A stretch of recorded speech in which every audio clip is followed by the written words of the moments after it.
நீங்களாம் காலேஜ் வரீங்களோ இல்லையோ, நான் அடிக்கடி வந்துடுறேன் சாய்ராம் காலேஜ்க்கு. ரொம்ப சிம்பிளா சாதாரணமா இருக்காரு. அவர் அப்படி கிடையாது. திருப்பதியில பாதி அவரோட தான். சார் நம்ம வந்து சார் ரொம்ப கஷ்டப்பட்டு இந்த படம் பண்ணுது சார். சார் சார் எனக்கு தெரியும் சார், திருப்பதியில நீங்க எப்படின்னு எனக்கு தெரியும் சார் அப்படின்னு. எப்ப வந்தாலும் அந்த லட்டு வாங்கிட்டு வருவாரு. எவ்ரி டைம் வரும்போது சார் லட்டு கொடுக்குதோ துட்டு எப்போ சார் கொடுக்குதோ அப்படின்னு சொல்லி நான் கேட்பேன்.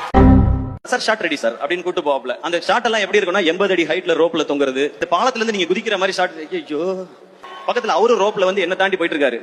சேட்டா எந்த இவடே ஷாட்டு ஒரு சாயா அடிக்குமோ அப்படின்னா ஃபர்ஸ்ட் டைவ் அடிக்கும், அப்புறமா சாயா அடிக்கும் அப்படின்னு. அந்த பொண்ணுக்காக அப்படின்றதான் இதனுடைய ரொம்ப கோர் தாட். கதையை ஒன்றும் ரொம்ப சொல்லல சார், அதான் சொல்லிட்டேன். அப்புறம் என்னன்றீங்களா சார்? சார் கல்யாணம் பண்ணுங்க சார், எங்களுக்கு மட்டும் 8 மணி ஆனா வீட்டுல இருந்து போன் வரணும். எங்க இருக்கீங்க, எப்ப வருவீங்க அப்படின்னு போன் வரணும். இவர் 8 மணிக்கு தான் எந்திரிப்பாரு ஜாலியா, இன்னைக்கு ஒர்க் பண்ணுவோமா அப்படின்னு. பட் அவர் ஜாலியா இருந்தா நமக்கு ஹிட் பாட்டு வருது. நமக்கு ஹிட் பாட்டு வேணுமா, அவர் கல்யாணம் நடக்கணுமான்னு யோசிச்சு பார்த்தேன். நமக்கு ஹிட் பாட்டு தான் வேணும்.